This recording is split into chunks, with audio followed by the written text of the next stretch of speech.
ከዛ በኋላ ሳነብ እነሱም ያስተምሩት አስተምሮ ከመጽሐፍ ቅዱስ ጋር እንደሚጋጭ ከእውነቱ አባት ከሆነው የመጽሐፎች ሁሉ አባት ከሆነው ከመጽሐፍ ቅዱስ ጋር ሕያው ከሆነው ከእግዚአብሔር ቃል ጋር ዘላለም ከሆነው ከእግዚአብሔር ቃል ጋር እንደሚጋጭ ደረስኩበት ማለት ነው። ኦርቶዶክስ ተዋሕዶ ቤተክርስቲያን ወጥቻለሁኝ።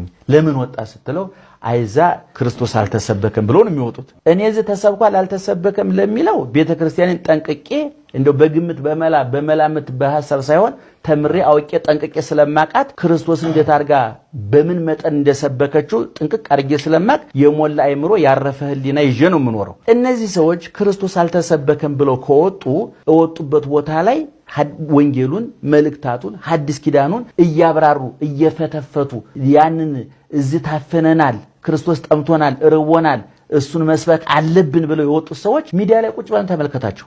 በቃ ይህን ሲያብጠለጥሉ፣ ሲሳደቡ፣ ሲያንቋሽሹ እንደገና ደግሞ ንጽጽር እኔ በጣም በእርግጠኝነት የምነግርህ በሚቀጥሉት 10 እና 15 ዓመታት ሃይማኖቶች ትክክል በጣም ከባድ ፈተና ተደቅኖባቸዋል። የሚመጡት 10 ዓመታት ውስጥ ፕሮቴስታንቲዝም ከኢትዮጵያ ምድር ይጠፋል። ትንቢት አይደለም፣ እውነት ነው። በእግዚአብሔር ቃል የሐሰት ስብስቦች ሁሉ ይፈርሳሉ። ወደ እውነተኛይቱ የእግዚአብሔር መንግስት ይመለሳሉ። እኔ አንድ ክርስቲያን ክርስቶስ ይሄ ነው፣ ሐዲስ ኪዳን ይሄ ነው፣ ወንጌሉ ይሄ ነው፣ እምነትህ ሰፍረ ቆጥረ ተረዳ ይሄ ነው፣ ከዚህ ውጭ ያለው አያድንም ብዬ መናገር እኔ ለምሳሌ እኔ የምጠይቀኝ ከኦርቶዶክስ ተዋሕዶ ቤተክርስቲያን ውጭ መጽደቂያ መንገድ አለ ብዬ አላምንም።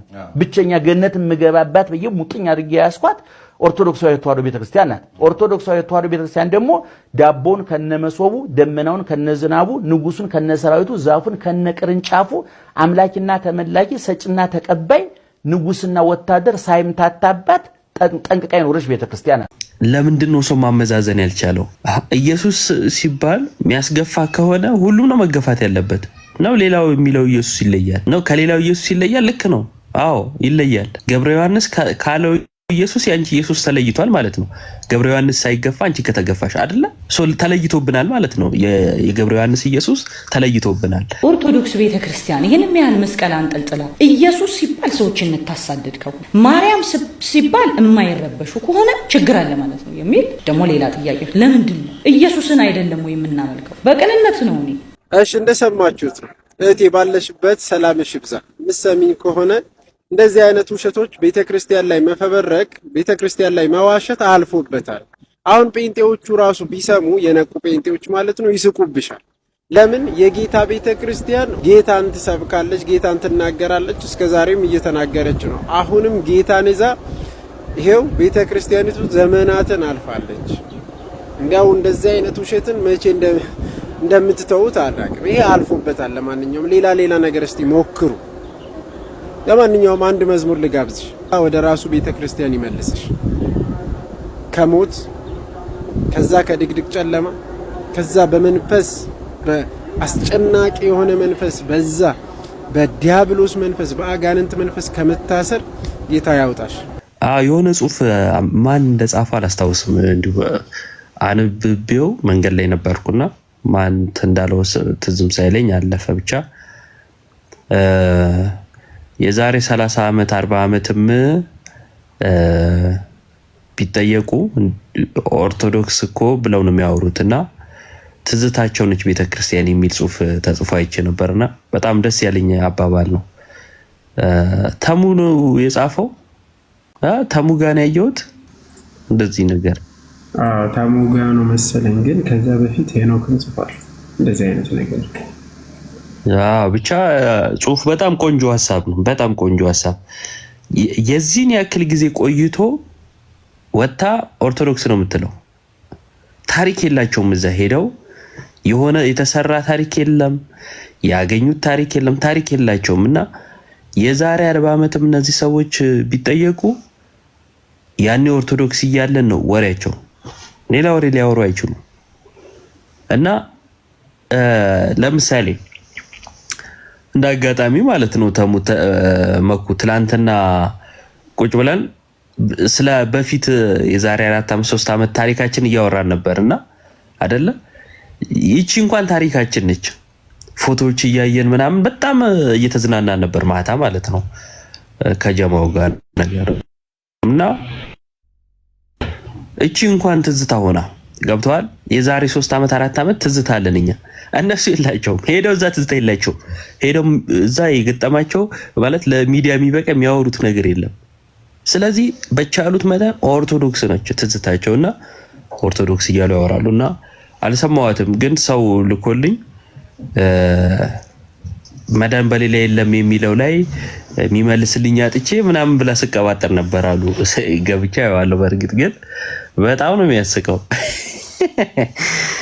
መዳን በሌላ በማንም የለም የሚለው ጥያቄ ሆኖባት ከዛን የሚመልስላት አጣ።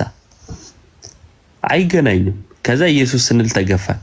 እኔ እሷ ካለችው በላይ አዎ ስለ ኢየሱስ ዘምራለች። ግን እሷ ከዘመረችው በላይ የዘመሩ አሁንም በቤተ ክርስቲያን ተወደውና ተከብረው ያሉ ሰዎች አሉ። እና እኔ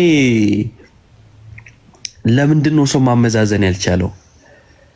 ኢየሱስ ሲባል የሚያስገፋ ከሆነ ሁሉም ነው መገፋት ያለበት ነው። ሌላው የሚለው ኢየሱስ ይለያል ነው። ከሌላው ኢየሱስ ይለያል። ልክ ነው። አዎ ይለያል። ገብረ ዮሐንስ ካለው ኢየሱስ ያንቺ ኢየሱስ ተለይቷል ማለት ነው። ገብረ ዮሐንስ ሳይገፋ አንቺ ከተገፋሽ አይደለ? ተለይቶብናል ማለት ነው። የገብረ ዮሐንስ ኢየሱስ ተለይቶብናል። የሌሎች ዘማሪዎች የነ ይልማ የነ ዘማሪ ኪነ ጥበብ ብዙ የነ ቴዎድሮስ ዮሴፍ ብዙ የምንወዳቸው ዘማሪዎች አሉ ስለ ጌታ ስለ ኢየሱስ ክርስቶስ የዘመሩ። እነሱን ሳንገፋ አንቺን ከገፋንሽ እንዳልሽው ያንቺን ኢየሱስ አልተቀበልነውም ማለት ነው። ምክንያቱም ውስጥሽ ምንፍቅና ተገኝቷል። አለቀ እኮ አለቀ። የሆነ ገጭ እንኳን ቢኖር እኔ መናፍቅ አዳራሽ ምን ልትሰሩ ሄዳችሁ ነው? እኔ በልሳን ብለሽ ጨራራም በራራም ስትይ ነበር ያየንሽ እንትን ላይና ታዲያ እዛ ኢየሱስ ስትይ ከተገፋሽ በራራም ጨራራምን ምን አመጣው? በየፓስተሩ ስር ምን ያልከሰክስሻል?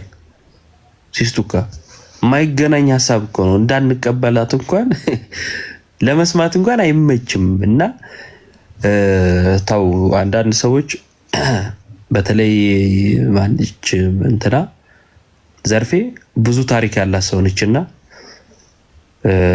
እኛ እንደዛ አይነት ሰዎች ስላሉና አርፈሽ ብትቀመጪ ባይ ነኝ እኔ።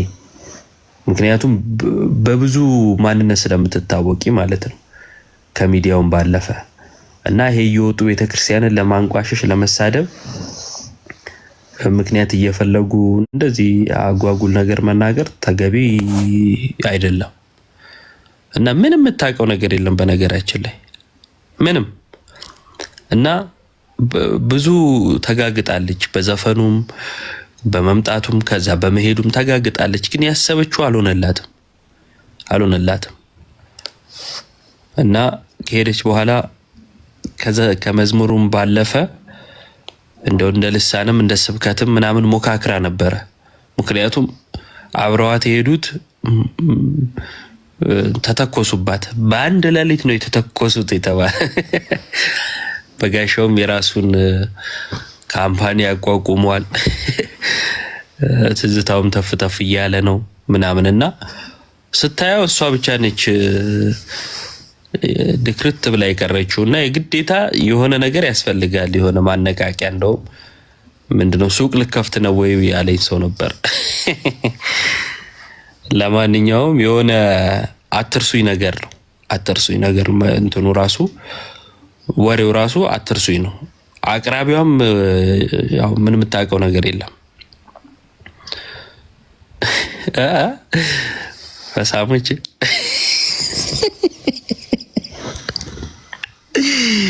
እየሰደበን ነው ወይስ ምንድን ነው? እኔ አጉል ቦታ ቁጭ ብላችሁ እንደ አባት ሉተር ሽንት ቤት ቁጭ ብለህ ቲክቶክ የምታየውን ነገር አቁም።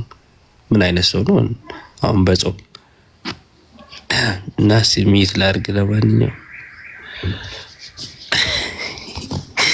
አይኔ ካለበት ሁኔታ ነው ብዬ ነው እዛ ደቅ ብሎ ነው ይሄን ቃል ያወጣው ብዬ ነው። ሶሪ ለማንኛውም ካስከፋው እኔ እውነት መናገር ስለምወድ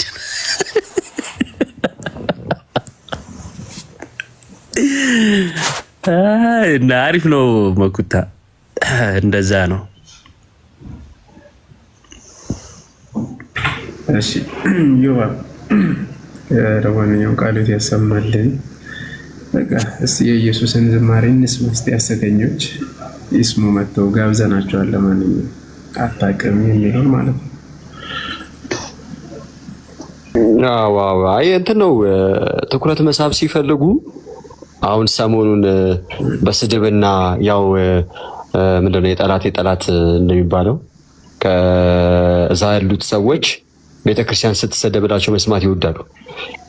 እና ምንም እኮ እውቀት የሚናገር አይታችሁ ከሆነ ከቤተክርስቲያን የወጣ ነው ይሄድ ነው ብለው የሚሄዱ ሰዎች ከስድብና ከተራ ሐሜት ውጭ የሚያወሩትና የሚናገሩት አንዳች ቁም ነገር የላቸው። እና ሰሞኑን እንግዲህ ትዝታው ደግሞ እንደ አጋጣሚ ሆኖ በዛም በዚህም በስድብም በምንም ብሎ አጀንዳ ሆኖ ነበረ። እና ይሄ ያለመረሳት አትርሱኝ ባይነት ማለት ነው። እና ይሄ ያለመረሳቱ ሲታይ አሁን እሷ ደግሞ ያለችበትንም ሰው እንትን አይደለም። እና ሰው የቺ ነገር ነች አሁን አትርሱኝ ባይነት ነች የመጣችው። በቃ አለሁ እኔም እስኪ እኔን ምን ትበሉ። እና እንደዚህ አይነት ነገሮች ደግሞ ሲደጋገሙ በተለይ ክርስቲያን ሆነው ከዛ ወይም ደግሞ ቤተክርስቲያን ውስጥ ሆነው ከቤተክርስቲያን የወጡ ሰዎች ይታዘቧታል። እሱ ብቻ አይደለም የሚገርመው ነገር አሁን ፕሮቴስታንቱ እንደውም አሁን በውስጥ የሚያወሩ ሰዎች አሉ። እንደውም አንዱ ለልጆች ከስር ቅድም እየጻፉልኝ ነበረ። አሁን ክርስትናን እየተማሩ ያሉ ማለት ነው። እና አሁን ህዝቡ እንደውም እያመለጠ ነው። እንደውም የት ቦታ ላይ ክርስቶስ እንዳለ እየተረዳ ነው። እንደውም የት ቦታ ላይ የክርስቶስ ስም እየተነሳ እንዳለ እያወቀ ነው። ማን መጽሐፍ ቅዱስ ያስተምህሮ እንዳለ እንደውም እያወቀ ነው። ማን በመጽሐፍ ቅዱስ አስተምህሮ እንደሚጓዝ እንደውም እየተረዳ ነው። ከዚህ ምን እናያለን? አሁን እያመለጠ ያለ ትውልድ አለ፣ እየሸሸ ያለ ትውልድ አለ። እኔም እኮ እዛ ነበርኩ እና ለምንድን ነው እንደዚህ የምታደርጉት አይነት የሚመስል የማከላከል አይነት ነገር ነበር ስትናገር ነበር። ሲቀጥል አስቀድሶ የሚያክሰው ቅዳሴን የሚያክሰው ያለማቋረጥ አመቱን ሙሉ 360 ምናምን ቀን የሚነሳው የሚጠራው የሚቀርበው የክርስቶስ ስጋና ደም ነው። ይህንን የማያክሰው ነው ወጥቶ አይ በኢየሱስ ስል ተገፋው። እንደዛ ከተባለ ገብረ ዮሐንስ ስንት የክርስቶስ ዝማሬዎች አሉት? መኩዚ ማለት ገብረ ዮሐንስን ቤተክርስቲያን አልፈልግህም ብለዋለች እንዴ? እሺ የሆነ ሰው ስለ ክርስቶስ ሲዘምር ደግሞ እንዴ አንቺ ጴንጤ ልትሆኚ ነው እንዴ ተባልኩኝ አለች። ተመልከቱ። ፕሮቴስታንቲዝም ከመነሳቱ ወይም ደግሞ ከመምጣቱ በፊት ስለ ክርስቶስ ሲዘመር ወዴት ነበር? አንቺ ልትሄጂ ነው ልትሄድ ነው የሚባሉ የነበሩት። እና አንዳንድ ጊዜም አይን የሌለው የሆነ ፍጥጥ ያለ ውሸት፣ እንዲህ ያክል ጥላቻ፣ እንደዚህ ያክል ንግግር ደግሞ በጣም ነው የሚዘገነ ነው የሚያስጠላው ጭምር። እና ቤተክርስቲያን በጣም በሙላት የምትናገረው ቃል የጌታዋን የአምላኳን ቃል በኩራት ሆና የምትናገረው ሳታፍርበት ጌታዋም እንዳላት ደግሞ የክርስቶስ ስጋ ነው ብላ የምታቀርብ ቤተክርስቲያን አለችን። ይህ ደም የክርስቶስ ደም ነው ብላ ከዚህ ተካፈሉ ካልተካፈላችሁ በራሳችሁ ሕይወት የላችሁም ብላ የምትናገር ቤተክርስቲያን አለችን። እንዴ በቃሉ ካልኖራችሁ ሕይወት የላችሁም የምትለን ቤተክርስቲያን ነች። እስከ መጨረሻው የሚጸና ግን እርሱ ይድናል ያለው መጽሐፍ ቅዱስ ነው። በእግዚአብሔር ቃል ማለት ነው። ማን መጽሐፍ ቅዱሳዊ እንደሆነ ደግሞ እናያለን፣ እንመለከታለን ግልጽም ስለሆነ። ስለዚህ እንደነዚህ አይነት ተራ ሐሜተኛ ሰዎች እየተነሱ በሚናገሩት ነገር ምናልባት እዛ ቤት ውስጥ ያሉ ሰዎች እውነትም እነዚህ ሰዎች ውስጥ ያሉበትን ያዩትን ይሁን እንዴት ተናገሩት ብለው እንዳይሉ ከማለት የሚመለስ መልስ ካልሆነ በስተቀር እንደነዚህ አይነት ሰዎች ከዚህ ወጥተው እዛ ቦታ ላይ ሄደው እነዛ ያሉትን ሰዎችን ለማስደሰት ሲሉ የሚያደርጉት ነው። በጣም በሚገርም ሁኔታ ደግሞ እያንዳንዳቸው ምንም አይነት ደግሞ እውቀት የላቸውም። የእግዚአብሔር ቃል እውቀት የላቸውም። የሚያሳፍረው ነገር ይሄ ነው። መሰረታዊ የሆነው ጥቂት የሆነችዋን እንኳን እውቀት አያውቁትም። ስንት ጊዜ ሲስቱ እንደነበረ ስለምንመለከት ማለት ነው። ስለዚህ እንደው በጠራራ ፀሐይ አይንሽን ከጨፈንሽ እና አይንሽ ስለጨፈንሽ ፀሐይዋን አላይሻትም ማለት ፀሐይ አልወጣችም ማለት አይደለም። በባህር ውስጥ ያለም ድንጋይ በባህር ውስጥ ያለውን ውሃ ስላልጠጣ እንደ ውሃ የለም ማለት አይደለም። ይሄ አለማስተዋል ነው። አይንሽን ግለጪ። እንደውም ያለችበትን ቦታ ሁላ ብትመለከት ከሄደች ከጌታ ቤተክርስቲያን ከወጣች በኋላ የት ነው የገባችሁ? ምን አይነት አስተምሮ ያለበት ቦታ ላይ ያለችው? ኦኬ እንደ ክርስቶስ ቃል የሚኖሩ ያስተማረውን አሜን ብለው የሚቀበሉ ጥምቀት ያድናል ብለው የሚሉት ቦታ ላይ ነው ወይንስ አይ ጥምቀት ትእዛዝ ስለሆነ የሚደረግ ነው። ከዳነ በኋላ የሚጠመቅበት ነው ብለው ያሉበት ቦታ ላይ ያለችው የክርስቶስ ስጋና ደም እውነተኛ ህይወት የሚሰጥ መታሰቢያ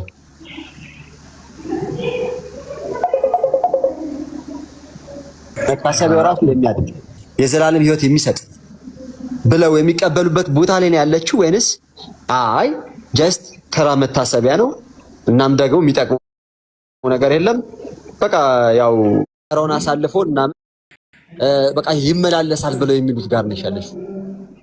ስለዚህ ያለሽበትን ቦታ እንደውም ራስሽ ተመልከች። ቢያንስ አንቺ ያለሽበት ቦታ የሰው ጅማሬ ያለው ቦታ ላይ ነው ያለሽው። በሆነ ሰው የተጀመረበት ቦታ ላይ ነሽ ያለ አንዳች ነገር። ኦኬ ቤተክርስቲያን የተገኘችው ከጎኑ ነው። የመሰረታትም ጌታዋ ነው። እርሷም ጉልላቷም ክርስቶስ ነው። ዳግማዊት የኖህ መርከብ የሆነች ቤተክርስቲያን አለች። የሚድኑ ሁሉ የሚጨመሩባት ከጥፋት ሁሉ የሚያመልጡባት ምን አለችን? አንዲት ክብርት ሐዋርያዊት ኩላዊት የሆነች ምን አለችን? ቤተክርስቲያን አለችን። ይሄ እውነታ ነው። ልክ ያኔ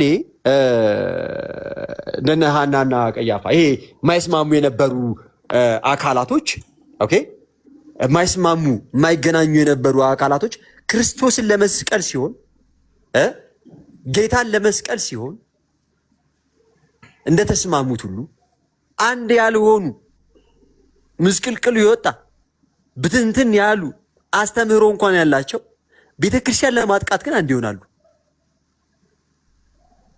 ስለዚህ አሁን ብዙሃኑን ለማስደሰት አለችና እንጀራ መጋገሪያዋ ቦታ ስለሆነ ስለዚህም ደግሞ ቤተክርስቲያንን ምን ማድረግ ጀመረች? እኔ እኮ ውስጥ ነበርኩ። እንኪያስ ቆይ አንድ ጥያቄ ልጠይቃችሁ። ያወጣችሁ የነበረው ዝማሬ እንግዲህ እንደሚታወቀው የኔ ናርዶስ የኔ ቤዛ የሚለውን ዝማሬ ዘምራለች አይደል? እና ይህንን ዝማሬ ስትዘምር የኛ ቤዛ የተዘመረለትን ዝማሬ ካሴቱን ገዛን። ታወቀች፣ ፈመሰች፣ ሰው ሁላ ጋር ደረሰች። ከዛ በፊት የሚያውቃት አለ? ያንን በመዘመሯ ታወቀችበት ወይስ ተገፋችበት ነው? ያንን በመዘመሯ በያውደ ምሕረቱ ሄደች ወይስ የማይመስል ነገር? ለምንድን ነው የሚናገሩት? የነበራቸው የምንፍቅና አስተምሮ ነበረ። ያንን የምንፍቅና አስተምሮ ሲሳተፉ ነበረ። ኦኬ በማወቅም ሆነ ባለማወቅ በስርዓት የሚሄዱ አልነበሩ። ትዝታው ሳሙኤልን ስናነሳ በቃ ሴት ምናምን ነገር እንትን ይል ነበር። ከስርዓቱ ላይ ወጣ ነገር ነበር። እንደውም ቤተክርስቲያን ገመና ነች። የምታዋርድ ስላልሆነች ነው። በአደባባይ የምታወራ ስላልሆነች ነው። ልክ ለወንድምህ ከቻልክ ምንድነው ጥላ ሁንለት፣ ኃጢአቱን ሸፍንለት።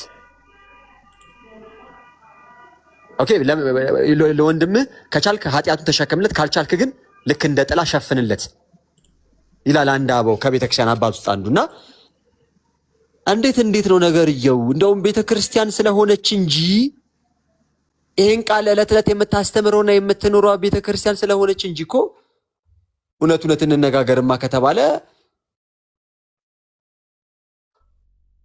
አለው አንቺ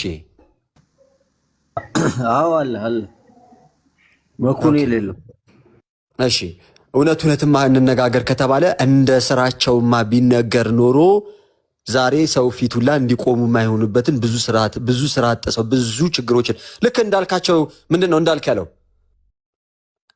ልጅ ወልደ ነበር ተባል። ተመልከቱ ዲያቆን እያለ ነው የወለደው። መኩዚ ድቁና ያለ ትዳር እንደዚህ ማድረግ ይፈቀዳል እንዴ? ለምዕመንም አይፈቀድም። ለምዕመንም አይፈቀድም እንኳን ለዲያቆን። ተመልከቱ ስሙ በደንብ። አሁን እሱ ምንድነው እያለ ያለው? አዎ አልነበረም እንደው ብለን እንኳን ብንወስድለት እንደነዚህ አይነት ሰዎች ሲሆኑ የሚከሱት እንደነዚህ አይነት ሰዎች ሲሆኑ ቤተክርስቲያንን ስሟን የሚያጠፉት ማንነታቸውና ምንነታቸው ምን እንደነበረ ለማሳየት ያክል ነው። ተመልከቱ እንደዛ ከሆነ አስቀድሞ ታዲያ ለምን ልጅ ወለድክ ሲባል ያ በቀደመው ህይወቴ ነው አለ። ይሄ ጨለማ ላይ የነበርኩ አይነት ነገር። እሺ ጨለማው ላይም እያለ ግን የጨለማው የነበረውን እኮ ስርዓት እንኳን አላከበረም እኮ ነው። በነበረበት ቦታ ላይ ማንነቱን ነው የሚያሳየው ነው። ለነበረበት ቦታ ላይ እንኳን እንደ ህግና እንደ ትእዛዙ በምግባር እንኳን ሲጓዝ የነበረ አይደለም ነው። እና እንግዲህ አሁን ያለውበት ቦታ ብርሃን ነው ብሏል። እንግዲህ በሰው የተጀመረ ብርሃን ደግሞ እኛ አላየንም። የዓለም ብርሃን እኔ ነኝ ያለው ጌታ ራሱ የሁሉ ብርሃን ነው። እናም ደግሞ እርሱ ነው በብርሃን ሁሉ ተመላለሱ ነው ያለው ዮሐንስ 8:12 ላይ በግልጽ እንደተናገረው ማለት ነው። እና የትኛውን ዝማሬ ዘምራ ነው ተገፉ ያለችው? የኔን አድኖስን የታወቀችበትን እኔ እንዴት እንደሚያስቡ አላቅም። አሁን ይሄ በጣም እቺ ልጅ ያው የመጣችው ከጭፈራ ቤት ነው። ከጭፈራ ቤት መጣች፣ ትምህርት ሳይኖራት ዝማሬ ያቀረበች። ከዛ በኋላ ከቤተ ክርስቲያን ወጣች። ከእዩ ጩፋ እስከ ዳንሳ ማነው ደግሞ የሆነ የሚያገጥ ሰው እያለ እስከዛ ድረስ አካላ ሄዳ ምርር ሲላት ቸርች ብላ የሆነ አዳራሽ ከፈተች። የተከራየችበት ሂሳብ አልሞላላት አለ መሰለኝ።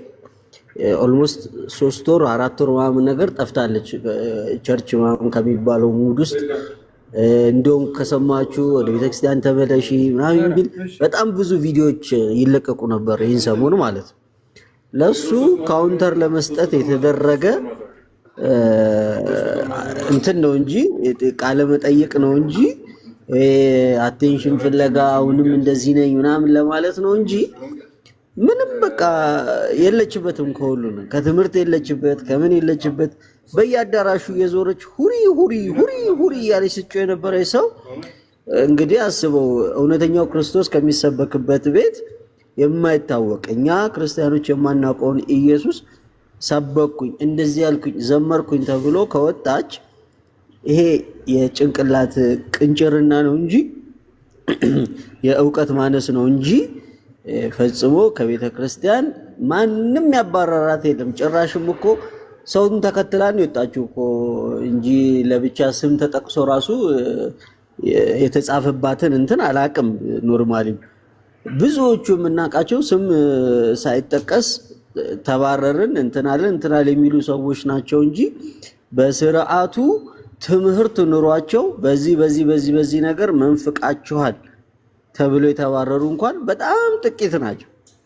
ግን አንዳንድ ሰዎች የሆነን ሰውዬ ስም እሱ ነው በቃ ክርስትናን ያስተማረኝ፣ እሱ ነው መዝሙር ግጥም የሰጠኝ፣ እሱ ነው ዜማ የሰጠኝ በሚለው አብሮ ተከትሎ የወጡ ሰዎች ናቸው እንደዚህ ብሎ ያወሩት። አስታውሳለሁኝ የሆነ ጊዜ ልክ መውጫው አካባቢ ቪዲዮ ለቃ ነበር። ከኦርቶዶክስ ቤተክርስቲያን ወጥተሻል ለውም ተገላልጣ ምናምን ነገር አንገቱ ትከሻዋ ላይ ነጠላ ጣል አድርጋ እንደ መግለጫ አይነት ነገር የሰጠችው ቪዲዮ ካስታወስከው ማለት ከቤተክርስቲያን ወጥተሻል ምናምን ነገር ስትባል አሁንም አልወጣሁኝም፣ አሁንም ኦርቶዶክስ ነኝ፣ ከቤተክርስቲያን ቢያጋፉኝ ቢያባሩኝ እንኳን አልወጣም ምናምን ያለች ሰው ነች። እንግዲህ አስበው ኦልሞስት እኮ ከቤተክርስቲያን ወጣ ጨርሳለች እኮ።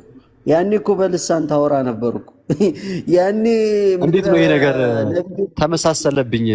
በፍጹም እኔም ልወጣ አልችልም ያለው እንዳልክ ንግግር ጋር እንደዚህ ሲነቃባቸው አይነት ነገር ሁሉም ናቸው እኮ። የሚገርም በልሳን ታወራ ነበረ። ይሄ እያንዳንዱ ነብይ የተባለ ቤት እየሄደች ታቅራራ ነበር። ትዝ ይላል። እንደውም የሆነ መድረክ ላይ ስትንዘፈዘፍ እንግዲህ አስበው እንደነዚህ አይነት ሰዎች ናቸው ክርስትና ገብቷቸው የወጡት ማለት ነው። ክርስትና ምን እንደሆነ እንኳን የማያውቁ ሰዎች ማለት ነው። ዝም ብለው ብቻ የሆነ ድምፅ እንደው ፈጣሪ አደላቸውና የሆነች ዜማና ግጥም አገናኝተው እንትን ሲሉ በቃ ያለነሱ ክርስቲያን ያለነሱ አስመላኪ ምናምን የሌለ የሚመስላቸው ብዙ ትምህርትም እውቀትም የክርስትና አረዳድም የሌላቸው ጭንቅላታቸው የቀነጨሩ ብዙ ሰዎች አሉ። እስቲል አሁን ድረስ ማለት ነው። አሁንም ቢሆን ዘማሪያንን የሚሉ ሰዎች አንዳንድ ሰዎች ትምህርት የሌላቸው አሉ። እነዚህ ሰዎች ትምህርት እስካላገኙ እስካልገባቸው ቤተክርስቲያን ምን ማለት እንደሆነ ክርስትና እስካላወቁ ድረስ ነገ ዘርፌን የማይሆኑበት ማንም ሰው ምክንያት እንትን ይሉ ምንድን የሚባለው ማስተማመኛ የለውም። በትክክለኛው እውነተኛው የጸናው አለት ላይ ያ ሰው እስካልሆነ ድረስ ትምህርትን እስካላገኘ ድረስ ነገ ተነስቶ እንደዚች እንደ ዘርፌ ማውራቱ የማይቀርለት ነው እና አሁንም ያላችሁ ዘማሪያን ያው ይብላኝ ለኔ ነው ምን ለኔ የሚባል ነገር አለ አይደለም። ለራሳችሁ ብላችሁ እውነተኛውን ትምህርት በደንብ እንታውቁ። ከዝማሬው ከዜማው ከአገልግሎቱ ከምኑ ውጪ ደግሞ ቁጭ ብሎ መማር ሲባል ዝም ብሎ ጉባኤ ብቻ መማር አይደለም። ሃይማኖታዊ ትምህርት መማር እውነተኛውን አስተምሮ ቢያንስ ቁጭ ብሎ 6 ወር ነች። ቅዳሜና እሁድ ነው የምትሆነው ወይ እሁድ ቀን ነው የሚሆነው። 6 ወር መማር በቃ ያኔ ሁሉ ነገር ይያዛል። ለምትዘምሩት ዝማሬ ገብቷችሁ ትምህርቱን አውቃችሁ ሁሉን ነገር አሳምራችሁ ለሰውም ደግሞ እንደዚህ ነው እንትን ይሄ ነው ትምህርቴ ብሎ ደረታችሁን ነፍታችሁ መናገር ትችላላችሁ፣ ማስተማር ትችላላችሁ። ከእንደዚህ አይነት ተራ ምንፍቅናም ደግሞ ትጠበቃላችሁ። አሁን እንደዚህ አይነት ተራ የሆኑ ምንፍቅናዎች አሉ። ምን መነፈቅሽ ብትባል ምንም በማታውቀው ኢየሱስ ስላልኩኝ ብሎ አሁን ምንፍቅና አለን? የለም። እንግዲህ አስበው፣ ኢየሱስ ብሎ ምንፍቅና የለም። ምክንያቱም እግዚኦ ማረነ ክርስቶስ እንኳን ስንል ኢየሱስ እያልን ነው አይደል? ኢየሱስ የሚባል ምንፍቅና የለም። ግን በኢየሱስ ስም ውስጥ የተደበቀ ምንፍቅና ትምህርት አለ። ያንን ትምህርቱን ተናገሪ እንኳን ብትባል አታውቀውም። ይችላል ገባ ምኑ ጋር ስህተት እንደሆነች ቤተክርስቲያን ወይንም ምእመኑ እንዴት እንደጨከነባት አታውቀውም። በቃ አታውቀውም። ኖርማሊ ጨዋ ነች፣ ሌመን ነች። ሌመን ምእመን ነበረች፣ ጨፋሪ ነበረች፣ አስጨፋሪ ነበረች። ይቅርታ ስለ ህይወቷ ስለቀደመው ህይወቷ ማለት ነው በማውራታችን ይቅርታ ነበረች። ቤተክርስቲያን እጇ ሰፊ ነው። በአንዳንድ ወንድሞች ምክንያት መጣች። ትምህርት ታገኝ አታገኝ ማንም የሚያውቀው የለም። አዜመች፣ ተወደደች፣ በቤተክርስቲያን ዘንድ ከፋለች። ከዛ በኋላ ምንም በማታውቀው ምንፍቅና ተሰበረች። ይሄውን አሳዛኝ ነው፣ ለኛ አሳዛኝ ነው። ይሄ ለኛ ለክርስቲያኖች አሳዛኝ ነው። እንደዚህ አይነት ገና ለጋ የሆነ ፍሬ ያላፈራ እንጭጭ የሆነ ለጋ ተክል ዝም ብሎ ከመሬት ተነስቶ ሲቀጭ ማየት በጣም ያሳዝናል። እና እህታችን ዘርፌ ይህንን የምትሰሚ ከሆነ ቀስ ብለሽ ተረጋግተሽ ትምህርትን አውቀሽ ወደ ቤተክርስቲያን አሁንም እድሉ ሰፊ ስለሆነ ያልሞተ ሰው ንስሐ የመግባት ቻንስ በጣም ሰፊ ስለሆነ ይሄ ጋጋታውን ነብይት እንትንይት የሚባለውን ጨዋታ ትንሽ ለራስሽ ያዥውና እውነተኛው ትምህርት ቤዙ ያለው የት ነው፣ ወዴት ነው፣ እንዴት ነው? እንኳን ጥቅስ አይደለም ሐዋርያት ሥራ መዳን በማንም የሚለው ሐዋርያት ሥራ ላይ ያለው ጥቅስ አይደለም።